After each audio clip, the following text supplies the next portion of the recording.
L'Église du Christ, ministère de la Réconciliation, présente le ministre des Dieux, l'apôtre Dieudonné Kayembe, dans une série d'émissions intitulée « Connaître Dieu ». Merci pour votre fidélité, aimables téléspectateurs, enfants des dieux, chers internautes.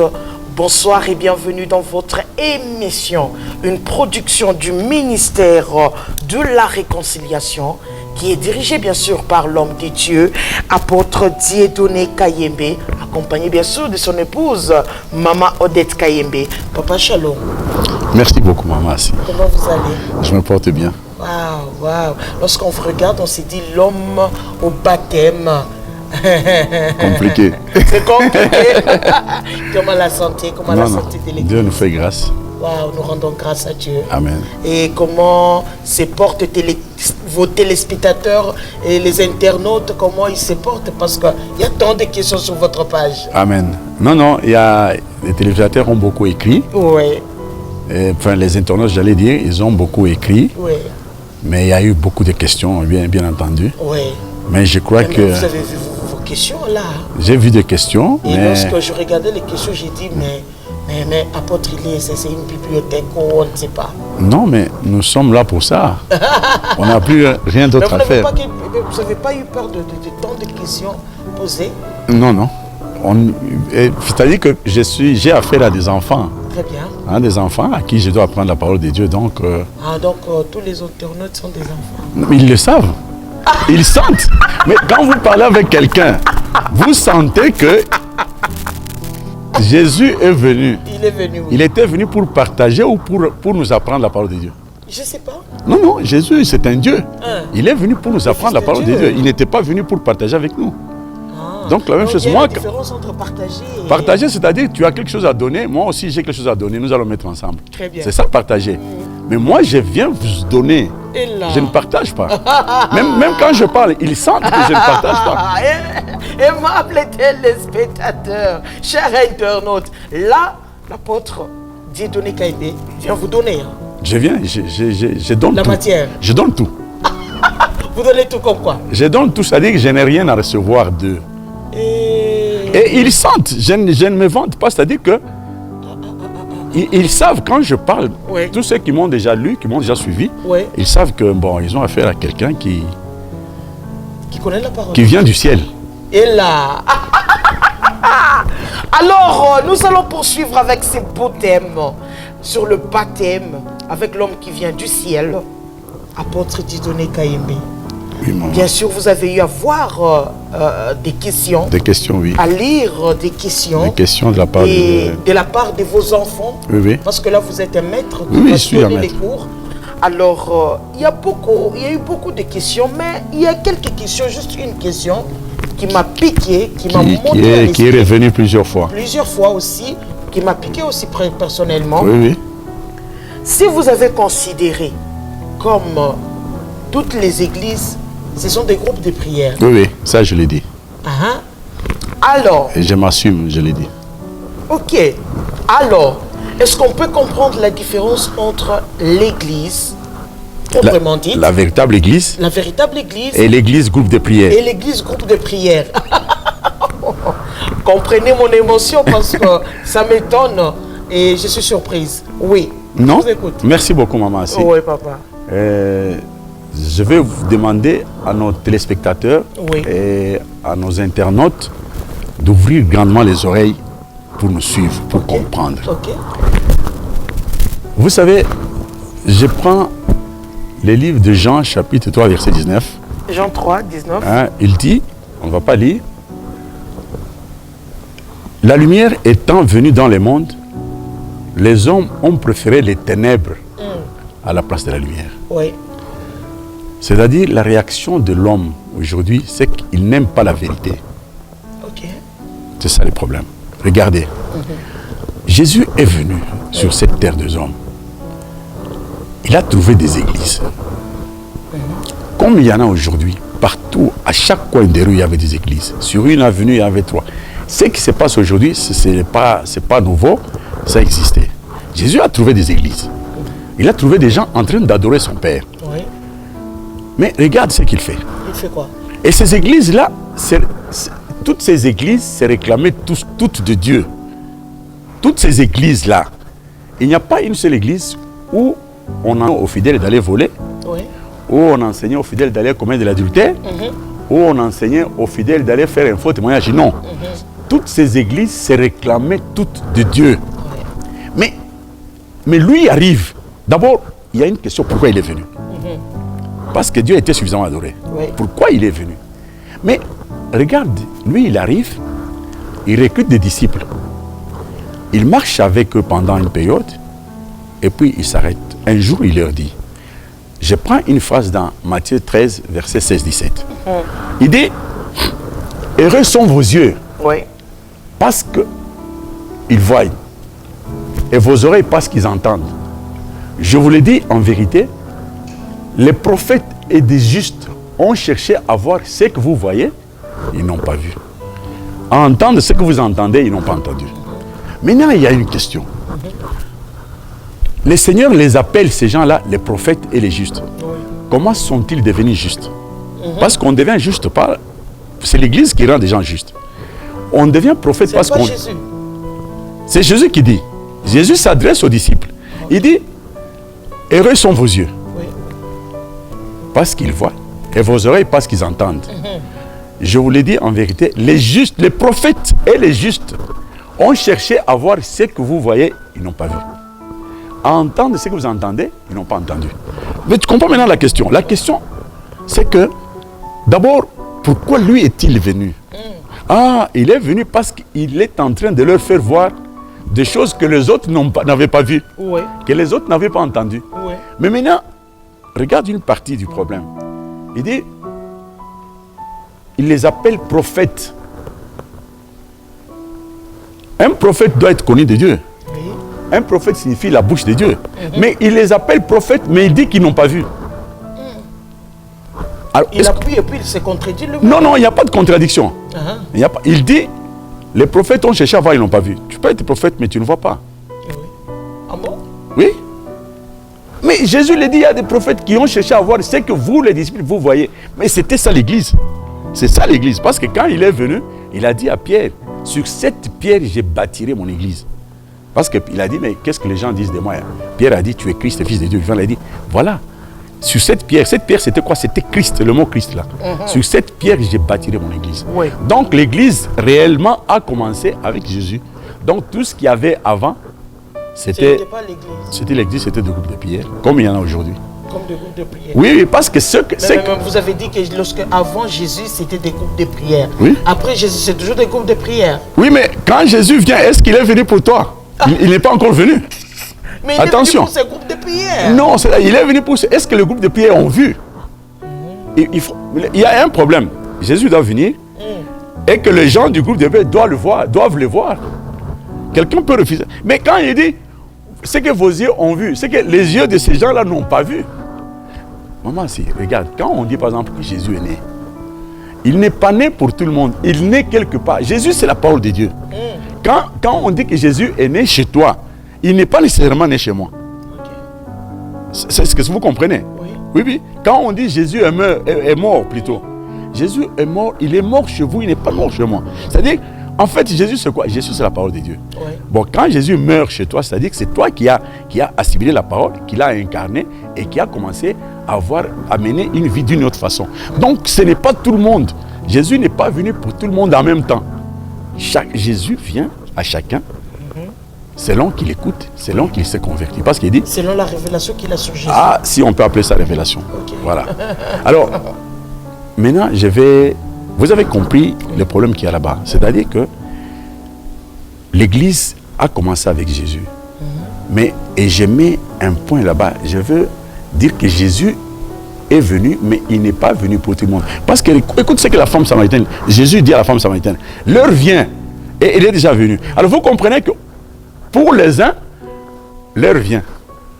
Pour les autres, elle est déjà venue. Elle est déjà venue, il parlait de cette femme-là. L'heure de cette femme était déjà venue parce que lui était en face de la femme. Mais pour les autres qui ne l'avaient pas encore connue, l'heure vient. Mais tu as vu que quand la femme est partie, elle a appelé des gens pour dire, j'ai vu le Christ, et c'est lui dont on a parlé dans les Écritures. Quand ils sont venus, ils l'ont aussi vu. L'heure est arrivée pour eux aussi. Donc tu comprends, c'est ça. J'étais en train de dire que l'Église a commencé avec la venue de Jésus. Parce qu'il a dit sur cette pierre, la pierre dont il était question, c'était le mot Christ. Bon, Christ c'est quoi? Christ c'est la vie. Donc le Seigneur avait estimé que les gens qui étaient venus avant, ils avaient une parole, ils parlaient de la part de Dieu. Mais est-ce que ça transmettait la vie? C'est ça le problème. C'était ça le problème. Voilà pourquoi il estime que l'Église commence avec lui, avec Christ. En fait, c'est ça, l'Église, c'est la parole de Dieu. C'est la vérité. L'Église ne peut pas... On prend un livre, Jean chapitre 1, verset 1, il dit, au commencement était la parole. La parole était avec Dieu, elle-même était Dieu. On ne dit pas au commencement était la prophétie. Non. On ne dit pas au commencement était le miracle. On ne dit pas non plus au commencement était bishop, les titres par-ci, par-là. Non, non. On dit au commencement était la parole. La parole était avec Dieu. Cette même parole était Dieu. Donc, vous comprenez que l'Église doit être basée sur la parole de vérité. Alors, tout ce qui s'est fait comme folklore en dehors de ça, nous considérons que c'est un groupe de prière. Il y a une grâce, c'est-à-dire ils peuvent prier, c'est ça, jusqu'à ce que Dieu leur ouvrira les yeux et qu'ils mettront la main sur la vérité et qu'ils puissent l'incarner. C'est ça. Maintenant, je vais prendre, pour étayer mes raisonnements, je vais prendre un verset, je prends Luc chapitre 22, nous partons de 15 au 17e verset et nous allons prendre 19 à 20. Oui. On va nous lire, oui. Chapitre 22, verset 15, on va prendre 15, 16, 17 et on prend 19, 20. Luc chapitre 22, les versets 15 au verset 17, verset, nous lisons au nom de Jésus. On va verset par verset. Le verset 15, il leur dit, j'ai désiré vivement manger cette Pâque avec vous. On parle de la Pâque. Oui. J'ai désiré vivement manger cette Pâque avec vous avant de souffrir. Pourquoi il préfère manger la Pâque avant de souffrir? C'est comme s'il savait déjà qu'il devait souffrir. Non, non, souffrir, c'est absolu. Le chemin du salut est parsemé de beaucoup d'embûches, de beaucoup d'obstacles. Donc, c'est-à-dire, quelqu'un qui aspire au salut doit savoir que pour atteindre ce salut-là, il doit connaître des persécutions, il doit connaître des épreuves de toutes sortes. Oui. Mais je vais dire quelque chose. Oui. Voyons. Il y a une phrase biblique qui dit ceci. Je mets à Sion une pierre d'achoppement. C'est une pierre angulaire d'abord. Angulaire pourquoi? Angulaire parce que elle se trouve dans l'angle. Quand on veut construire une maison en tant qu'individu, toi et moi, on nous construit par Dieu. Oui. Alors, on nous construit par la parole, bien entendu. Alors, pour placer le mur, pour que le mur que le mur observe l'angle de 90 degrés, c'est-à-dire il faut placer cette pierre-là à l'angle. Si la pierre n'est pas placée à l'angle, c'est-à-dire que cette maison ne va pas subsister contre le vent, contre les intempéries de toutes sortes. Donc cette maison, c'est toi, c'est moi. Alors quand on ne place pas Christ là-bas, c'est cette pierre. Donc c'est-à-dire, il n'y a rien, il n'y a pas de vie. Maintenant, on ajoute, on dit, elle est choisie. Donc ce n'est pas n'importe quelle pierre. Donc tu peux prendre ta pierre, tu prends une tradition, de coutume, tu commences à prêcher. Non, non, non. Elle est choisie.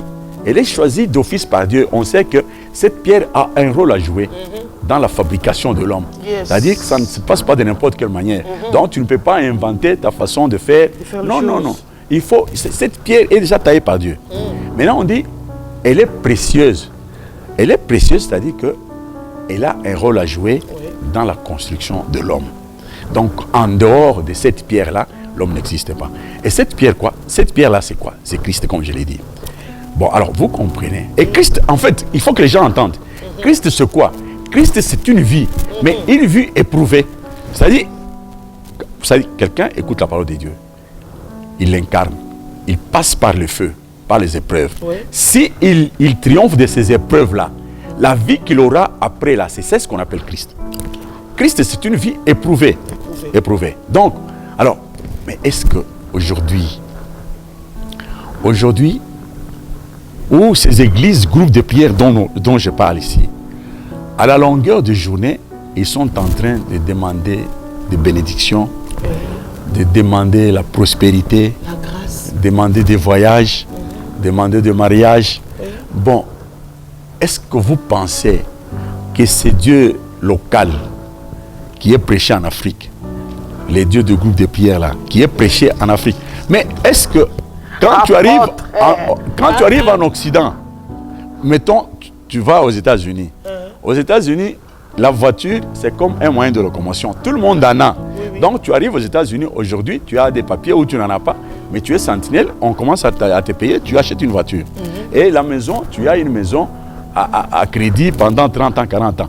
Bon, et quelqu'un qui travaille comme ça, il épargne, après 30 jours, 46 mois, il a un peu d'argent, il va voyager. Mais alors, si aujourd'hui les voyages doivent être dans une prière spéciale, si aujourd'hui avoir un visa, si aujourd'hui avoir une voiture, mais tu trouves que c'est un Dieu local? Oui. Mais alors, quand tu arrives aux États-Unis, devant les Blancs, tu vas leur prêcher quel Dieu? Parce qu'ils ont des voitures facilement, ils ont des voyages facilement, ils ont des maisons facilement. Mais alors, qu'est-ce que tu vas prêcher? Tu vois que tu as un Dieu c'est un Dieu de l'Afrique. Donc, ce Dieu-là, il n'a créé que l'Afrique. Il n'a pas créé l'Occident. Or, quand tu as un message, la vérité doit être prêchée. La même vérité aux États-Unis, la même vérité en Europe, la même vérité en Afrique. Mais alors, nous avons dénaturé cette vérité, nous l'avons façonnée à la misère. Alors, voilà pourquoi j'appelle le groupe de prière. Parce que une église, c'est ce qui s'est fait et ici et là-bas. Pasteur Makolela. Non. Apôtre Dieudonné appelle nos grandes églises bien. Et il n'y a pas de grandes. Hein? Il n'y a pas de grandes. Mais écoutez, prends Matthieu chapitre 13, verset 7, on dit, larges sont les chemins qui mènent à la perdition. Et étroits sont des chemins qui mènent à la vie. Et trop peu de gens le retrouvent. Mais qu'est-ce que tu appelles grande? Mais prends un exemple. Prends les déluges. C'était sur toute la terre. Oui. Il y a eu combien de gens sauvés? Un seul, Noé. Oui. Mais est-ce que tu vois la rigueur de Dieu? Mais il y avait des églises. Oui. Alors comment tu expliques? Il y avait des grandes églises dont tu parles. Des grandes églises, mais il n'y a que Noé qui est sorti. Prends Sodome et Gomorrhe, il n'y a que l'autre qui est sorti. Mais il y avait des grandes églises. Toi, tu dis que quand on dit que Noé il construisait l'arche et les gens refusaient. Mais c'est une mauvaise compréhension. Ils refusaient, bien entendu, mais quelle façon de refuser? Ils avaient accepté, mais ils n'arrivaient pas à faire ce que Dieu demandait. C'est ça, refuser. Alors, donc, je veux dire que ce que tu appelles grande église, là, tu te souviens qu'à un moment donné, il y a un pasteur à Kinshasa là, qui a dit que l'église catholique, c'était une salle d'attente de l'enfer. Oui, mais ça, c'est vrai. Et ça, c'est vrai. Pas seulement l'église catholique, et lui-même aussi. Et lui-même aussi, parce que je ne suis pas sûr qu'il peut être en mesure d'expliquer ce que j'ai dit ici. Tout à fait. Donc, c'est ça. Donc, lui aussi, il est votre enfant. Il écoute. Non, mais il le sait, même s'il ne le dit pas. Nous rendons grâce à Dieu. Je n'ai jamais rencontré quelqu'un. Je n'ai jamais rencontré quelqu'un qui m'écoute et qui dit que non, tu es à côté. Non, non. Jamais. Wow. Donc, ou qui a des arguments pour m'affronter. Non, non. Donc ce que vous dites est vrai et il n'est pas encore né. Il est le seul, c'est Jésus qui m'a appris et puis c'est tout. Mais évidemment, quand on parle, on ne se vante pas, mais quand on parle, quelqu'un va t'écouter et il sait dire que non, il dit la vérité. Il dit qu'il dit la vérité. Il comprend qu'il dit la vérité. Bon, on prend maintenant le verset 16. Là, c'est le deuxième point. Le deuxième point. Nous allons évoluer sur 4 versets et nous terminons. Est-ce que vous avez compris pourquoi il a dit j'avais souhaité vivement manger avant de souffrir? Parce que quand on souffre sans avoir mangé, or manger signifie quoi? Manger signifie comprendre les règles de jeu de la parole du salut. Tu aspires au salut, mais les règles de jeu, elles sont comment? Alors si tu ne comprends pas, tu vas prendre ces épreuves-là pour des châtiments, tu vas prendre ces épreuves-là pour une malédiction, et puis tu vas abandonner. C'est ça le problème. Voilà pourquoi il dit j'avais souhaité manger, d'abord désirer manger avant de souffrir. C'est comme ça. Quand on n'a pas compris, mais on va prendre les sorciers. Oui. Tu vas dire que non, mais quand on a compris, on dit non, ça c'est Dieu. Et de l'autre côté, Job a dit un jour, dans Genèse, qu'est-ce que j'ai dit? Dans son chapitre 42, il a dit j'avais entendu parler de toi, mais aujourd'hui mes yeux t'ont vu. Donc, il entendait parler de Dieu, mais il ne l'avait jamais connu. Mais il dit, mais aujourd'hui, pourquoi? Parce qu'il est passé par les épreuves. Ouais. Et les épreuves l'ont raffermé et il a compris que non, Donc non. les épreuves sont vraiment importantes pour la vie. C'est un passage obligé.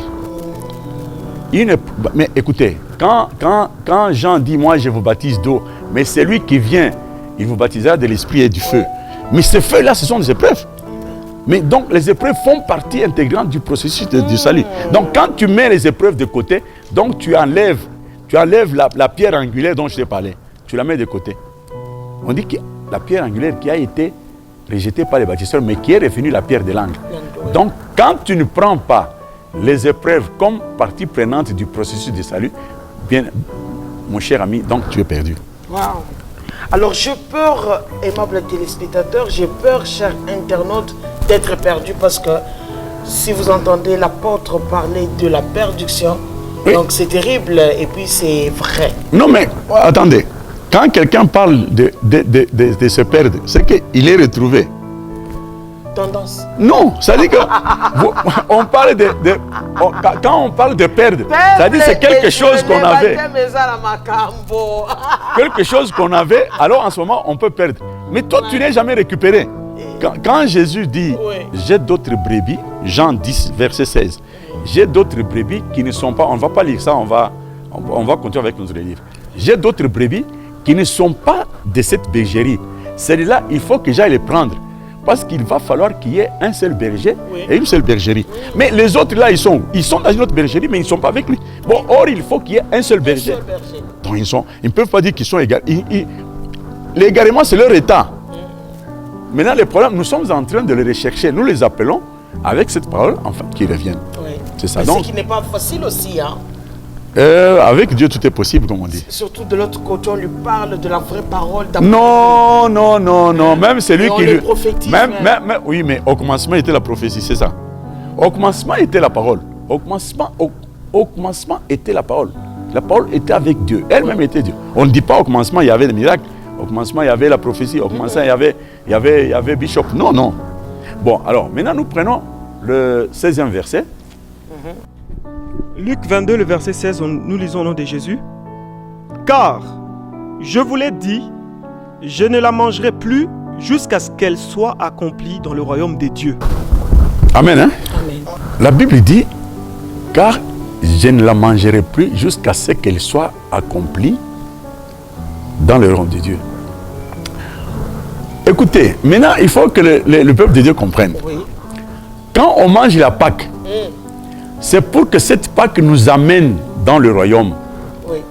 Donc, ce ne sont pas des choses virtuelles, ce ne sont pas des fantaisies. Oui. Non. Bon, les gens se retrouvaient, on va en parler, les gens se retrouvent avec des lamelles de pâte et ils se distribuent avec des morceaux de pain de la boulangerie. Mais non, ça ce n'est pas ça. C'est-à-dire, quand nous mangeons la Pâque doit nous amener à être roi. Être roi, c'est quelqu'un qui triomphe de tout. Un roi, c'est-à-dire quelqu'un qui règne, quelqu'un qui domine. Donc, qui domine sur les passions, qui domine sur tout. C'est ça. Alors, il ne faut pas croire qu'on va se retrouver en train de nous distribuer des morceaux de pain. Et puis après, ces morceaux de pain, qu'est-ce qu'ils vont faire? Ils ne vont pas nous amener au ciel. Je veux savoir, à force de manger un morceau de pain et prendre un peu de limonade dans un bouchon, ça va t'amener où? Nulle part. C'est un peu un jeu d'enfants qui jouent, qui disent, bon, moi je suis la maman, toi tu es le papa. Et puis ils mettent de la boue comme ça pour dire, non, nous avons mangé. Mais non, mais c'est ça. Alors, la véritable Pâque, c'est elle qui nous amène dans le royaume. Maintenant, nous prenons le verset. Le verset 17, nous lisons au nom de Jésus. Et ayant pris une coupe et rendu grâce, il dit, prenez cette coupe et distribuez-la entre vous.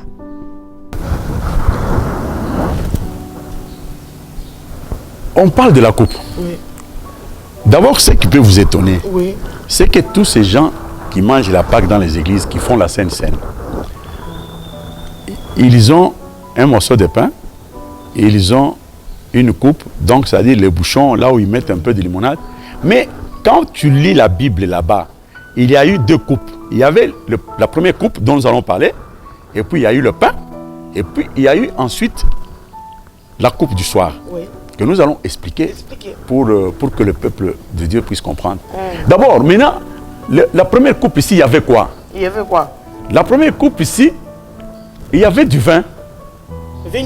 Oui, la première coupe, il y avait du vin. Alors, le vin, c'est quoi? Le vin, c'est la parole de Dieu. Je crois que vous vous souvenez, quand Jésus, dans son premier miracle, quand il a transformé, il a trouvé les gens avec de l'eau. Maintenant, il a dit non, il a transformé l'eau en vin. C'est le premier miracle. Donc, le vin, c'est la vérité, c'est la parole de Dieu. Bon. Il dit, prenez cette coupe, distribuez-vous. C'est-à-dire, quand tu prends la coupe, il parle aux disciples. Les disciples, ils sont au nombre de 12. C'est l'équivalent des 12 enfants d'Israël. Ce sont les attributs qui sont dans l'homme. C'est une philosophie très élevée, mais je me permets de vous expliquer ça parce que je ne sais pas, comment. Nous n'avons que 30 minutes. Ah oui, sans problème. Alors maintenant, mais ceux qui sont intelligents vont comprendre. Alors, il dit aux disciples, distribuez-vous. Les disciples sont en lui. Écoutez, c'est ça. C'est-à-dire, une parole, Jésus, ne peut être entouré que des disciples. C'est-à-dire, les disciples, on dit dans la Bible, on dit les actes des apôtres. C'est-à-dire quoi? C'est-à-dire que tu as la parole, c'est Jésus. Maintenant, les actes que tu vas poser, c'est à travers les 12 attributs, les 12 qualités que tu as là. Donc, on va voir la connaissance que tu as à partir des actes que tu vas poser. Oh, ces actes, ce sont les disciples qui sont en toi, ce sont les 12 enfants d'Israël qui sont en toi, qui vont poser des actes. Alors, il dit, distribuez-vous cette coupe. Et puis, il y a une phrase que j'aime là-bas. Reprends. Est-ce que tu veux bien reprendre le verset 17 là? Toujours dans ces passages bibliques. Oui, il va nous reprendre parce qu'il y a quelque chose que je vais repêcher là-bas. Le verset 17, nous reprenons. Oui. Et ayant pris une coupe Oui. et rendu grâce, Oui. il dit, prenez cette coupe et distribuez-la entre vous. Entre vous. Le verset 19. Ensuite, il prit du pain. Ensuite, il prend le pain. Ouais. Et après avoir rendu grâce, il les rompit. Il rompit le pain. Et le leur donna en disant, ceci est mon corps. Qui est donné pour vous. Attends, on va doucement. C'est très important là-bas. Il prend le pain. Le pain, c'est quoi? Il dit, ceci est mon corps. Le pain provient de la première coupe. La première coupe, c'est la parole. C'est-à-dire que la première coupe, c'est quoi? C'est là, on veut restituer en l'homme le bon entendement du salut. On veut restituer la vision du salut. Le salut est comment? Quand quelqu'un a compris, comme je le disais, s'il a compris le salut, il ne sera pas surpris de tout ce qui va lui arriver. Jésus disait, il dit aux disciples, il dit, j'ai beaucoup de choses à vous dire, mais je ne peux pas vous les dire maintenant parce que vous n'en avez pas le niveau. C'est-à-dire, il avait estimé que ces gens-là ne pouvaient pas supporter ça. Bon, alors là-bas, il faut que ces gens comprennent que toutes ces choses vont arriver. Oui. Alors voilà pourquoi il dit, voilà, je vous donne cette coupe plutôt, distribuez-la entre vous. Mais maintenant, le pain, il est comment? Le pain, c'est le comportement, parce qu'il dit c'est le corps. Le corps provient de la première coupe. Donc si quelqu'un a bien compris la parole de Dieu, a bien compris les tenants et les aboutissants, a bien compris les règles du jeu du salut, en ce moment-là, il va se comporter selon qu'il avait compris la parole. Ouais. Selon qu'il avait convenablement bu. Alors maintenant, il reprend le verset parce qu'il y a quelque chose que je cherche là en bas. Le verset 19. 19 toujours. Ensuite, il prit du pain. Il prit du pain. Et après avoir rendu grâce. Rendre grâce, oui. Il le rompit. Il a rompu, il a expliqué comment est-ce que quelqu'un doit se comporter, tout ça. Ok. Et le leur donna. Il leur donna. En disant, ceci est mon corps. Ceci est mon corps. Qui est donné pour vous. Qui est donné pour vous, ça on a expliqué. Faites ceci en mémoire. Maintenant, le problème est là. Faites ceci en mémoire de moi. Je ne sais pas comment les gens comprennent la langue française. Il dit, faites ceci en mémoire de moi. Mais pourquoi cette longue tournure? Il pouvait dire simplement, faites ceci à ma mémoire. Il peut donner même l'ordre. À ma mémoire. Mais il dit, faites ceci en mémoire de moi. En français, quand on dit en mémoire de moi, c'est-à-dire il est en train de décliner une identité, pas celle qui est là-bas, mais une identité à venir. Faites ceci en mémoire de moi. Ça, c'est le français. Qu'est-ce que ça veut dire? Ça veut dire que faites ceci en mémoire de ce que je serai pour vous. Voilà pourquoi il dit faites ceci. Parce que simplement, il aurait dit faites ceci en ma mémoire. Mais or, lui, il était devant eux. Mais or, pendant qu'il était devant eux, eux ne l'avaient pas encore bien digéré. Mais il dit qu'à force de marcher avec eux, et à force de manger cette coupe, ils vont comprendre. Mais alors il dit, faites ceci en mémoire de moi. Donc une identité à venir. Cette identité que vous devez incarner. Mais en fait, quand est-ce qu'on parle de mémoire? Il faut que le peuple de Dieu comprenne. Quand on dit en mémoire, mémoire, c'est un souvenir. C'est une commémoration. C'est une sorte de commémoration. C'est-à-dire un souvenir de quelqu'un qui est déjà décédé, qui est déjà passé, mais dont on se souvient. On se souvient de ses prouesses, on se souvient de ses qualités, on se souvient de ses bienfaits, justement. Merci beaucoup, maman. Alors, maintenant, mon cher ami, je suis en train... Apôtre. Alors, voilà pourquoi, quand il dit en mémoire de moi, ça dit que on nous lit un passage que je vais bien expliquer. Lis-nous Romains chapitre 6, versets 3 à 4. Aimables téléspectateurs, chers internautes, là on poursuit toujours avec la On va revenir sur le livre. Kayembe. Donc l'homme qui mange la parole le matin, le soir, à midi, le soir, juste pour nous nourrir, pour nous donner. Pour vous faire grâce. Alléluia. Romains chapitre 6, 3 et 4. Le verset 3 et 4. Oui. Amen. Suivons, je voudrais que les aimables, notre clientèle que nous avons aujourd'hui puisse nous suivre très bien. Que les internautes et les téléspectateurs suivent convenablement. Suivez ces passages-là. Romains 6, versets 3 à 4, nous lisons au nom de Jésus. Ignorez-vous que nous tous qui avons été baptisés en Jésus-Christ, Nous tous qui avons été baptisés en Jésus-Christ, c'est en sa mort que nous avons été baptisés. c'est en sa mort que nous avons été baptisés. Oui. Excusez. Le verset 4. Nous avons donc été ensevelis. Ensevelis avec lui. Nous avons donc été ensevelis avec lui Oui. par le baptême. Par de le sa baptême. mort, Oui. afin que, comme Christ est ressuscité de Comme mort, Christ est ressuscité, que nous aussi, par la gloire du Père, Oui. de même nous aussi nous marchions en nouveauté de vie. que nous puissions marcher en nouveauté de vie. Voilà, je suis en train de chercher à expliquer en mémoire de moi. En mémoire de moi, je vous ai dit qu'il déclinait une identité à venir. Il dit, mais, parce qu'il pouvait dire à ma mémoire, il dit non, en mémoire de moi. C'est qu'il sera quand vous l'aurez incarné, quand vous l'aurez bien identifié. Bon alors, ici l'épître de Paul aux Romains veut nous dire quoi? Veut nous dire que quand nous aurons connu Jésus, quand nous l'aurons incarné, c'est-à-dire, en fait, quand nous disons que Jésus est mort, la Bible veut dire que c'est nous qui mourrons grâce à la parole.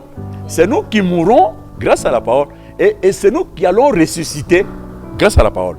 Parce qu'en fait, Jésus lui-même, c'est la parole. La parole ne meurt pas.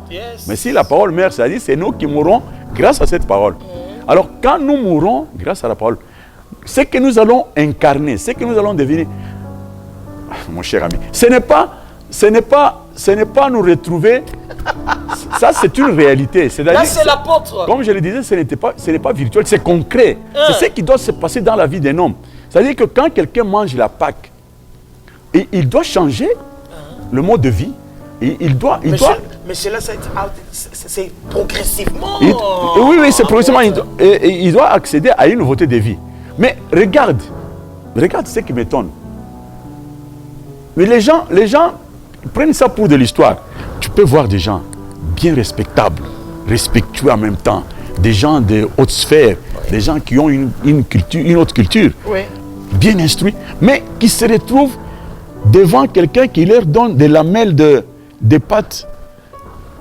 Et ils sont là-bas très polis, en train d'attendre ça. Et puis après, ce qui est très grave, c'est que c'est le prêtre lui-même qui va prendre du vin, mais il vous donne les lamelles de froment, mais lui, il va prendre les lamelles de froment et il va prendre du vin pour lui seul. Donc cette Pâque-là, c'est beaucoup plus complet chez lui que chez vous. Mais et ça, tu sais ça pourquoi? C'est parce que c'est une fantaisie. C'est ce qu'on appelle dans la Bible culte-image. C'est-à-dire quelque chose de virtuel qui ne traduit pas la réalité. Comment peux-tu t'imaginer que les gens se retrouvent et ils prennent le pain qui se trouve dans la boulangerie, ils découpent en petits morceaux, ils distribuent aux gens qui sont là-bas, ils prennent des bouchons, ils mettent un peu de limonade, de sucré, et ils commencent à leur donner. Mais qu'est-ce que ça va changer dans la vie de quelqu'un? Mais la parole de Dieu, la Pâque, c'est le passage de Dieu. Les passages de Dieu, c'est en fait, la Bible dit, personne ne peut voir Dieu et vivre. Donc quand nous voyons Dieu, nous devons changer. Mais alors quand tu prends un morceau de pain, tu prends un peu de liquide, un peu de sucré dans un bouchon, mais ça n'avance à rien, ça ne change rien. Alors tu comprends que les gens sont en train, ils font passer beaucoup de la fantaisie plutôt que la réalité. Or, quand nous mangeons la Pâque, comme tu vois les chapitres 6 de l'épître de Paul aux Romains, est clair, il dit, mais nous devons changer, accéder à une nouveauté de vie. Donc c'est ce que je voudrais que les peuples de Dieu comprennent, que je vous ai dit que jusqu'aujourd'hui, ce sont des groupes de prière parce qu'ils font ce que j'ai dit ici. Toutes les églises là, ils mangent la Pâque. Toutes les églises là. Les églises dont vous parlez. Les églises prières, les églises de groupes de prière. Ils se distribuent des morceaux de pain, ils distribuent aux fidèles pour manger. Oui, mais puis ils estiment qu'ils ont mangé la Pâque, ils ont mangé la Sainte Seine. Non, la Sainte Seine. Non, d'ailleurs, pour compléter cette idée, pour que ça soit trop clair, pour que le peuple de Dieu puisse comprendre, nous allons prendre un livre charnière, on va revenir. Il nous reste un verset que nous allons expliquer sur Luc. Nous prenons 1 Corinthiens chapitre 11, 26e verset, 29e et 30e. Nous lisons au nom de Jésus. Amen. Car toutes les fois que vous mangez ce pain et que vous buvez cette coupe, que nous buvons cette coupe, vous annoncez la mort du Seigneur. Nous annonçons la mort du Seigneur jusqu'à ce qu'il vienne. Jusqu'à ce qu'il vienne. C'est-à-dire, qu'est-ce que le peuple de Dieu doit comprendre? Donc, quand nous mangeons le pain, nous buvons la coupe. Nous sommes en train d'appeler le Seigneur jusqu'à ce qu'il vienne. Le Seigneur, c'est le salut.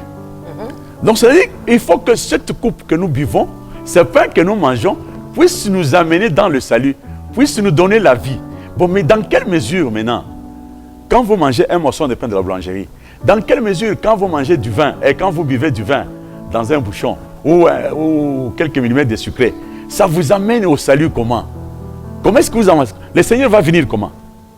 Le Seigneur, c'est le salut. On dit jusqu'à ce qu'il vienne. Jusqu'à ce que nous atteignions le salut. Le Seigneur vient lorsqu'il y a la célébration de la Sainte. Justement, quand nous mangeons, quand nous buvons jusqu'à ce qu'il vienne. C'est-à-dire que nous sommes en train d'écouter la parole de Dieu, nous sommes en train de nous comporter selon que nous avons écouté, jusqu'à ce que nous arrivions à accéder au salut. Mais la parole que vous prêchez là, elle est vraiment toute différente d'autres paroles. Mais c'est ce qu'on appelle la vérité. C'est ça qu'on appelle la vérité. Je te dis, même ceux qui nous écoutent, ils vont témoigner. C'est ça la vérité. De la Sainte Seine. La Sainte Seine, mais ce n'est pas ce qu'ils font, c'est ce que je leur ai dit. Ce que je leur ai dit, c'est ce qu'ils doivent faire. Maintenant, tu prends 29-30. Le verset 29 et le verset 30. Écoutez maintenant les combles. Car celui qui mange et boit sans discerner le corps celui qui mange et boit sans discerner le corps mange et boit un jugement contre lui-même. Il mange et boit un jugement contre lui-même. C'est pour cela. Maintenant, écoutez maintenant. C'est pour cela qu'il y a parmi vous beaucoup d'infirmes et des malades. Dites-moi, est-ce que tu as déjà vu des infirmes et des malades qui le sont devenus parce qu'ils ont mangé sans discerner le pain et la coupe dans ce qu'ils font là? Non, mais les malades le deviennent dans cette scène dont moi je vous parle. C'est-à-dire quand on n'écoute pas bien la parole de Dieu, ce sont des malades ce qu'ils font là. Est-ce que tu as compris que ceux qui font ces fantaisies-là, ils sont malades? Et d'ailleurs, on dit, et beaucoup d'entre eux sont morts. C'est-à-dire que quand tu fais quelque chose qui est en dehors de la parole de Dieu, mais tu accèdes à la mort plutôt qu'à la vie. C'est ça. On dit, la Bible dit, elle est claire, elle dit, mais quand on boit et on mange sans discerner, on mange un jugement contre soi-même. Et voilà pourquoi il y a beaucoup de malades parmi vous. Un malade, c'est qui? Un malade, c'est celui qui marche mal, par exemple, un paralytique. Un malade, c'est un aveugle. Un malade, c'est un extropié. C'est-à-dire, les défauts, quand on dit un paralytique, c'est-à-dire quelqu'un qui ne sait pas marcher. Or, marcher, c'est-à-dire mettre en pratique la parole de Dieu. C'est ça, marcher. On marche avec Dieu. On marche avec la parole, on ne marche pas. Quand on parle de marcher dans la Bible, c'est-à-dire, comment est-ce que l'homme marche avec la parole de Dieu? Alors, lorsque vous parlez de marcher, c'est-à-dire lorsqu'on marche, on fait le premier pas, on est avec Jésus ou bien? Non, c'est-à-dire que Jésus, c'est-à-dire la façon de marcher. La marche doit prendre 3 jours. Si nous prenons Luc chapitre 13, verset 31-32, on dit, le Seigneur Jésus dit à ses disciples, il dit, allez dire à ces renards, je vais marcher aujourd'hui et demain, et le troisième jour, j'aurai fini. Donc la marche doit prendre 3 jours. Les 3 jours, ce sont les 3 baptêmes. Donc ça, ce n'est pas fait pour les amateurs. Mais pourquoi cette allusion de baptême à la marche? Pourquoi? C'est ça le baptême. Quand il dit, je vais marcher aujourd'hui, et marcher demain, et le troisième jour, j'aurai fini. C'est-à-dire que on vous baptise d'eau. Lui, vous baptisera de l'esprit et du feu, et il aura fini. Donc, vous comprenez, les 3 jours sont les 3 baptêmes ici. Mais ça, alors, on dit, voilà pourquoi il y a beaucoup de malades parmi vous. Les malades, c'est un aveugle, par exemple. Quelqu'un qui ne voit pas, comme eux là, ce sont des malades. Il faut qu'ils comprennent qu'il ne faut pas faire cette pratique-là, ça ne sert à rien. Ils comprennent que c'est... Mais on parle de pain sans levain d'abord. Mais à la boulangerie, on fabrique ces pains-là avec la levure. Mais quand tu vas prendre ces pains dans la boulangerie, tu viens de découper, tu leur donnes. C'est-à-dire, il y a un problème. Il faut qu'on comprenne, la levure là, c'est quoi? Les levains, c'est quoi? Et voilà pourquoi ils sont morts. Maintenant, on prend les 21 versets, on termine. Wow. Aimables téléspectateurs, envoyez déjà vos questions. Appelez au numéro qui est Luc, affiché. Le chapitre 22, le verset 20, nous lisons au nom de Jésus. Yeah. Il prit de même la coupe, après le souper, et la leur donna en disant, cette coupe est la nouvelle alliance en mon sang, qui est répandue pour vous. Alors, vous, est-ce que vous avez suivi qu'il est question maintenant de la deuxième coupe? Oui. La coupe du soir. Mais eux, quand ils distribuent, quand ils font la Sainte Seine, ils ont une coupe, ils ont un pain. La coupe du matin, comme tu as dit, merci beaucoup. Mais la coupe du soir, la coupe du matin, c'est quand tout va bien. Mais là, quand tu as mangé, quand tu as bu la coupe du matin, donc tu apprends les règles de jeu. Maintenant, tu pratiques ces règles de jeu-là. C'est ça le pain, qui est le corps. Mais maintenant, il y a la coupe du soir. La coupe du soir, c'est quoi? C'est ça même la particularité de la deuxième alliance. Parce que dans cette coupe, il y avait du sang. Qu'est-ce que ça veut dire ça? Il y avait du sang dedans dans cette coupe. Il faut que l'homme de Dieu comprenne que la deuxième coupe, c'est l'évaluation de la connaissance que l'homme a eue de la parole de Dieu. On doit évaluer. Dieu n'est pas votre ennemi. Dieu ne vous poursuit pas pour vous châtier pour rien. Non, non. Il faut que quelqu'un comprenne que... Mais regardez, quand tu prends Matthieu chapitre 4, verset, on peut prendre 1 à 4, ce n'est pas nécessaire qu'on lise. On dit, après avoir été baptisé, Jésus a été transporté juste dans le désert par l'Esprit pour être tenté par le diable. Donc, je crois que les téléspectateurs ont déjà lu ça. Oui. Mais est-ce que celui qui les transporte là, c'est qui? C'est Dieu le Père qui est l'Esprit qui les transporte Jésus. Jésus, juste dans le désert, ils vont lire. Ils doivent avoir déjà lu. Pour être tenté. Donc, le diable était dans son bureau. Mais Dieu est venu avec son fils, il a toqué, il a ouvert. Bon, voilà, le fils est là. C'est-à-dire, on veut éprouver le baptême. Est-ce qu'il a bien compris? Et puis, Jésus était intelligent. Hein?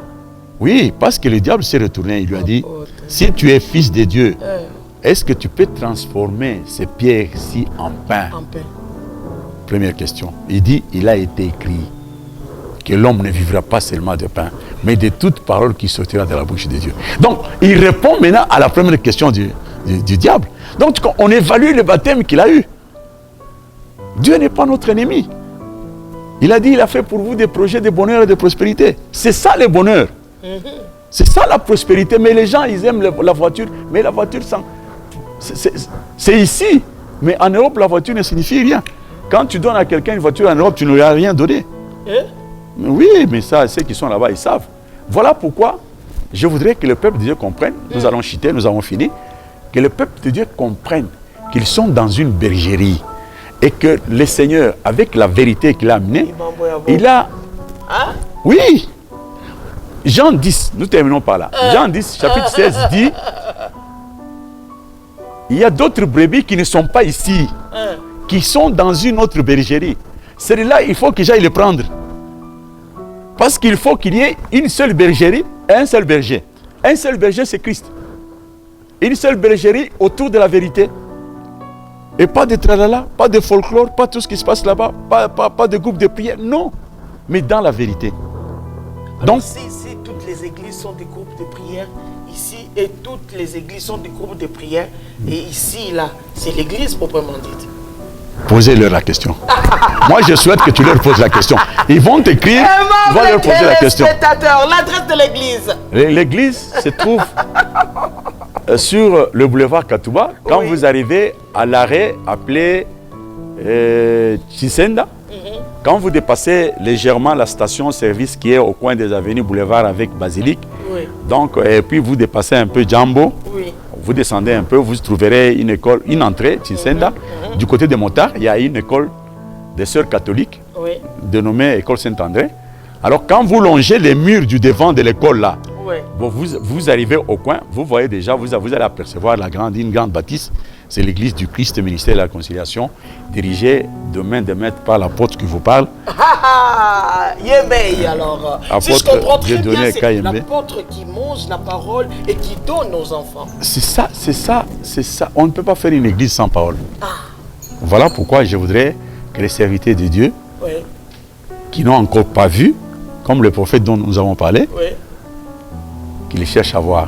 Mais je sais simplement que ceux qui sont comme ça, généralement, ils ne peuvent pas quitter leur chaise là. Mais je voudrais appeler le peuple de Dieu qui cherche le salut. Oui, j'appelle le peuple de Dieu qui cherche le salut, qu'ils viennent retrouver le salut. Oui.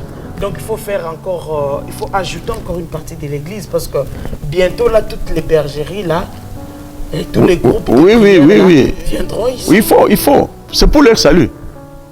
Moi, je suis à leur service. Qu'ils viennent, je vais les amener à Dieu. Ils peuvent aussi vous contacter. Par téléphone, le téléphone sera affiché sur le bas de l'écran et je suis disponible à tout moment. Ils m'écrivent beaucoup. Après cette émission, je peux recevoir 300, 400 appels. On m'écrit suffisamment. Donc, et moi, je suis disponible. Je réponds à toutes les questions. D'ailleurs, ceux qui m'ont déjà écrit et à qui j'ai déjà répondu, ils savent que je dis la vérité. Je voudrais que le peuple de Dieu comprenne que je suis disponible, je suis envoyé pour leur donner le salut, je suis là pour eux. Que le Seigneur si je comprends bénisse. Bien, vous avez dit, vous êtes envoyé pour leur donner le salut. Les saluts. Oui. Pas Jésus-Christ qui donne les saluts, mais c'est l'apôtre qui... Jésus, c'est la parole de Dieu. Dieu a combien d'enfants? Il a le Fils unique. Alors, si toi, tu es enfant de Dieu, tu dois être fils de Dieu. Tu dois te confondre à ces fils uniques. Les gens n'ont jamais compris. Je vois, il y a des chanteurs qui disent « Oh, Jésus, mon grand frère. » Mais c'est de la folie. Jésus, Dieu ne peut pas avoir et toi et ton grand frère Jésus. Non. Dieu a un fils unique qui est Jésus-Christ. Donc, si toi, tu veux être fils de Dieu, tu dois incarner ce Jésus-Christ-là. Et moi, je vais appeler comment Jésus? Tu m'appelles, je suis Jésus. Si je n'appelle pas Jésus grand frère. Mais il est ton grand frère comment? Mais il est le fils aîné. De qui? De Dieu. Mais toi, ton père se mande. Mais Jésus... Peuple de Dieu, nous sommes arrivés à la fin de notre entretien de ce soir. J'avais reçu pour vous un homme merveilleux, un homme bien, qui parle de la part de l'Éternel, l'apôtre Dieudonné Kayembe. Il est responsable du ministère de la réconciliation. Vous venez d'écouter, vous venez de voir. Qu'est-ce qui reste encore? Juste vos questions. Juste, Moussou Sozo me posait des questions, un autre se pose des questions. Est-ce que j'ai bien compris ou bien? Parce qu'on avait envoyé des missionnaires, mais apôtre aussi, il est aussi missionnaire. Je laisse la place à l'apôtre. Apôtre, en conclusion, qu'est-ce qu'on peut retenir? Non, en conclusion, comme nous avons dit, nous restons disponibles, nous restons ouverts. Je demande au peuple de Dieu s'il y a quelques soucis par rapport à ce texte, par rapport à cet exposé. Excusez, ils peuvent nous contacter par écrit. Nous avons le numéro WhatsApp, nous avons le numéro Messenger. Donc, il y a toutes les voies possibles pour nous atteindre. Et puis, j'ai donné l'adresse de l'église. Si quelqu'un cherche, par exemple, un échange vif, eh bien, je suis là, il peut venir, on va échanger. Merci beaucoup, nous vous aimons beaucoup. Restez toujours branchés à cette chaîne qui vous révèle la parole des dieux. Merci.